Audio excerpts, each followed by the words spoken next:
Hi കൂട്ടുകാരെ, ഇന്നത്തെ 1-ാം ക്ലാസ്സിൻ്റെ ഇംഗ്ലീഷ് ചോദ്യപേപ്പർ നമുക്കൊന്ന് വിശകലനം ചെയ്യാം. ഇന്ന് വന്ന ആക്ടിവിറ്റി 1-ൽ കുട്ടികളുടെ ലിസണിംഗ് ആൻഡ് റെസ്പോൺസ് ഇവയാണ് മൂല്യനിർണ്ണയം ചെയ്യപ്പെടുന്നത്. ഇതിനായി ഒരു വലിയ ബസ്, ചെറിയ ബസ്, വലിയ കാറ്, ചെറിയ കാറ് എന്നിവയുടെ സെറ്റുകൾ ഓരോ ഗ്രൂപ്പിനായിട്ട് ക്രമീകരിക്കുക.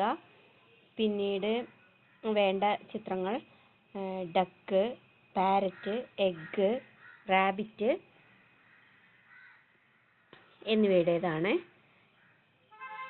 പിന്നീട് കുട്ടികളുടെ പേരെഴുതിയ സ്ലിപ്പുകൾ പ്രദർശിപ്പിക്കണം, മേശപ്പുറത്ത് പ്രദർശിപ്പിക്കുക. പിന്നീട് വേണ്ടത് 5 മാംഗോസ് വെട്ടിയെടുത്ത് ചെയ്യുന്നതാവാം, അല്ലെങ്കിൽ ചിത്രം വരച്ച്, അല്ലെങ്കിൽ പ്രിൻ്റ് എടുത്ത് എങ്ങനെയാവാം. പിന്നെ bananas, 5 bananas, apple, 5 apples, 5 mangoes എന്നിവ വയ്ക്കുക. ഇതൊക്കെ കുട്ടികളോട് ചോദ്യങ്ങൾ ചോദിക്കാൻ വേണ്ടിയിട്ടാണ് ഉപയോഗിക്കുന്നത്. പിന്നീട് വേണ്ടത് blue, red, white and yellow നിറത്തിലുള്ള ബോൾസ് ആണ് വേണ്ടത്. ഇവയെല്ലാം വെച്ച് കുട്ടികളോട് ചോദിക്കേണ്ടതായ കുറച്ച് ചോദ്യങ്ങൾ ഇവിടെ നിർദ്ദേശിച്ചിട്ടുണ്ട്. Take A blue or red, white or yellow ball എന്ന് പറയാം. അപ്പോൾ കുട്ടി അതിന് കറക്റ്റായിട്ട് റെസ്പോണ്ട് ചെയ്യുന്നുണ്ടെങ്കിൽ മാർക്ക് നൽകാനാണ് നിർദ്ദേശിച്ചിട്ടുള്ളത്. പിന്നീട് show me a big or small bus or car ചോദിക്കാം. അവിടെ പ്രദർശിപ്പിച്ചിട്ടുണ്ടാവുമല്ലോ ക്ലാസ്സിൽ കുട്ടികളുടെ മുന്നിൽ. പിന്നെ നെക്സ്റ്റ് വരുന്നത് ടേക്ക് 2 or 3 ആപ്പിൾസ്, അതായത് ടേക്ക് 2 ആപ്പിൾസ് എന്ന് പറയാം. അപ്പോൾ കുട്ടി 2 ആപ്പിൾസ് കളക്ട് ചെയ്യുന്നുണ്ടെങ്കിൽ അത് കറക്റ്റാണ്.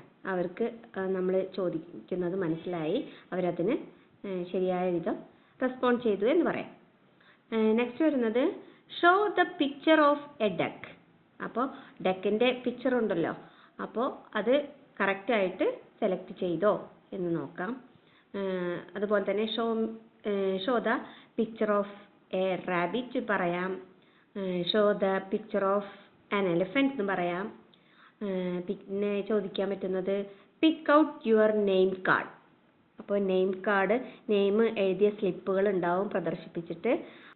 അതിൽ നിന്നും കുട്ടികൾ അവരവരുടെ നെയിം സ്ലിപ്പ് സെലക്ട് ചെയ്യുന്നു. അങ്ങനെ അവർക്ക് 5, 4, 3, 2, 1 എന്ന രീതിയിൽ സ്കോർ നൽകപ്പെടുന്നു. ഇനി രണ്ടാമത്തെ ആക്ടിവിറ്റിയിൽ പറയുകയാണെങ്കിൽ what does the monkey say. ഇതാണ് പ്രവർത്തനത്തിൻ്റെ പേര്. ഇതിൽ ഒരു കോൺവെർസേഷൻ്റെ ഭാഗങ്ങളാണ് കൊടുത്തിട്ടുള്ളത്. അതിൽ ആദ്യം ബസ് പറയുന്നത് it is your mistake. Next car പറയുന്നുണ്ട് no it is your mistake. ഇനി അടുത്ത പേജിൽ കാണുന്നത് പശുവും കുരങ്ങനും തമ്മിലുള്ള സംഭാഷണമാണ്. Conversation between monkey and cow. ഇതിൽ കൗ പറയുന്നത് it is the mistake of the bus, അതായത് ബസ്സിൻ്റെ തെറ്റാണ്.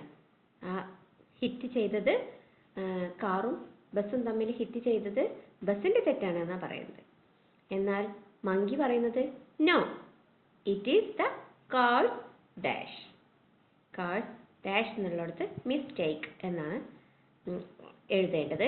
അത് അപ്പുറത്ത് തന്നിട്ടുണ്ട്, അത് നോക്കി എഴുതാം. ഇനി ആക്ടിവിറ്റി 3 പേര് കളർ ആൻഡ് മാച്ച്. മാച്ച് ചെയ്ത് വരയ്ക്കുക, പിന്നെ അത് കളർ ചെയ്യുക, അതാണ് വേണ്ടത്. ഇതിൽ പറയുന്നത് look at the following table, read and colour the picture suitably, draw A line and join dum. ഇതിൽ എ കോളവും ബി കോളവും തന്നിട്ടുണ്ട്. അതിൽ എ കോളത്തിൽ A green mango, A red bus, A black elephant, A blue jeep എന്ന് തന്നിട്ടുണ്ട്. B കോളത്തിൽ jeep, mango, bus, elephant എന്നിവയുടെ പിക്ചേഴ്സും തന്നിട്ടുണ്ട്. ഇനി എ കോളത്തിലെ ആദ്യത്തെ വാക്കായ എ ഗ്രീൻ മാംഗോ എന്നതിൽ നിന്ന് മാംഗോയുടെ ചിത്രത്തിലേക്ക് നീട്ടിയൊരു വര വരയ്ക്കുക. എന്നിട്ട് മാംഗോയ്ക്ക് ഗ്രീൻ കളർ നൽകുക. ഇനി രണ്ടാമത് എ റെഡ് ബസ് എന്ന വാക്യത്തിൽ നിന്ന് ബസ്സിലേക്ക് നീട്ടിയൊരു വര വരയ്ക്കുക. എന്നിട്ട് ബസ്സിന് റെഡ് നിറം നൽകുക. മൂന്നാമത്തേത് എ ബ്ലാക്ക് എലിഫന്റ് എന്നെഴുതിയതിൽ നിന്ന് എലിഫന്റിലേക്ക് ഒരു വര വരയ്ക്കുക. ശേഷം എലിഫന്റിന് ബ്ലാക്ക് നിറം നൽകുക. ഇനി last one a blue jeep എന്നെഴുതിയിട്ടുണ്ട്. അതിൽ നിന്നും ജീപ്പിലേക്ക് നേരെ ഒരു വര വരയ്ക്കുക.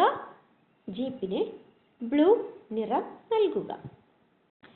ഇനി നമുക്ക് ആക്ടിവിറ്റി 4 എങ്ങനെയാണ് ചെയ്യേണ്ടതെന്ന് നോക്കാം.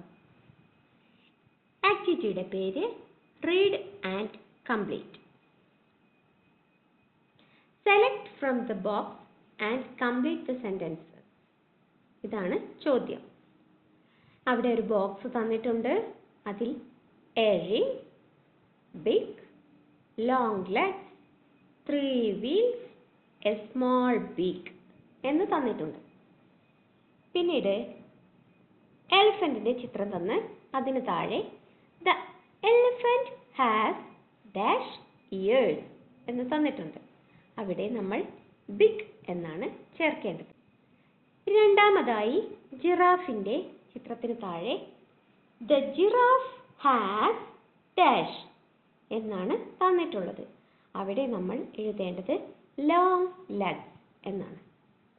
മൂന്നാമതായി തന്നിരിക്കുന്നത് ഒരു സ്പാരോയുടെ ചിത്രമാണ്, ഒരു കുരുവിയുടെ ചിത്രം. അതിന് താഴെ the sparrow has dash A small beak എന്നാണ് അവിടെ ചേർത്തേണ്ടത്. ഇനി ഫോർത്ത് വൺ ഒരു പാരറ്റിന്റെ ചിത്രം തന്നിട്ടുണ്ട്. അതിനു താഴെ ദ പാരറ്റ് ഹാസ് ഡാഷ്. അവിടെ നമ്മൾ ചേർക്കേണ്ടത് എ റിംഗ് എന്നാണ്. ഫിഫ്ത്ത് വൺ ഒരു ഓട്ടോറിക്ഷയുടെ പിക്ചറാണ് നൽകിയിരിക്കുന്നത്. അതിനു താഴെ ദ ഓട്ടോറിക്ഷ ഹാസ് ഡാഷ് എന്നെഴുതിയിട്ടുണ്ട്. ആ ഡാഷിൽ 3 വീൽസ് എന്നാണ് എഴുതേണ്ടത്. മുഴുവൻ സെന്റൻസിലെയും വാക്യങ്ങൾ മുഴുവനാക്കി എഴുതിയാൽ 5 മാർക്ക് ലഭിക്കുന്നതാണ്. ഇനി അവസാനത്തെ പ്രവർത്തനമായ ആക്ടിവിറ്റി 5 എങ്ങനെയാണ് ചെയ്യേണ്ടതെന്ന് നോക്കാം. ആക്ടിവിറ്റിയുടെ പേര് add a line. Listen to the teacher and sing after her എന്നാണ് പറയുന്നത്. ടീച്ചർ ചൊല്ലി തന്നതിന് ശേഷം നിങ്ങൾക്ക് അതിലേക്ക് ശ്രദ്ധിച്ച് അതിലെ ലൈൻസ് ഫില്ല് ചെയ്യാം എന്നാണ് പറയുന്നത്. കുട്ടികളും ടീച്ചറും ഏറ്റു ചൊല്ലുന്നു.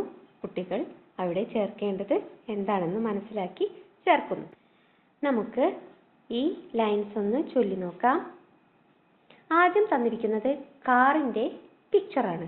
അതിന് നേരെ കാറിനെ കുറിച്ചാണ് 4 വരികൾ തന്നിട്ടുള്ളത്. Car, small car, toot toot car, car, blue car runs on the road. ഇനി തന്നിട്ടുള്ളത് ബസ്സിന്റെ പിക്ചറാണ്. അതിന് നേരെ bus, big bus, honk honk bus, bus, green bus runs on the road. ഇനി add a line to the right.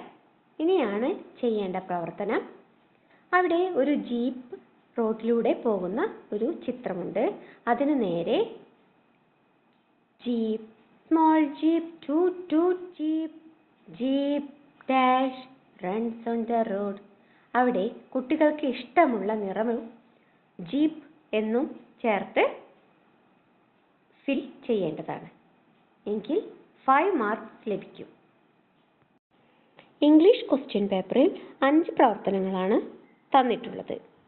ഇതിന് ഓരോന്നിനും 5 mark വീതമാണ് നൽകുന്നത്.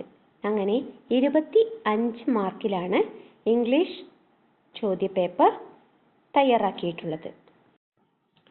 ഈ പ്രവർത്തനങ്ങൾ ടീച്ചറുടെ അടുത്തേക്ക് ഓരോ കുട്ടികളെ വിളിച്ച് ചോദ്യങ്ങൾ ചോദിച്ച് കുട്ടികൾ റെസ്പോണ്ട് ചെയ്യുന്നത് അടയാളപ്പെടുത്തി ഇങ്ങനെ ക്രമത്തിലാണ് ചെയ്തിട്ടുള്ളത്. എല്ലാ കുട്ടികളും താൽപര്യപൂർവ്വം ഏറ്റെടുത്ത പരീക്ഷയായിരുന്നു ഇംഗ്ലീഷ്. Thanks for watching.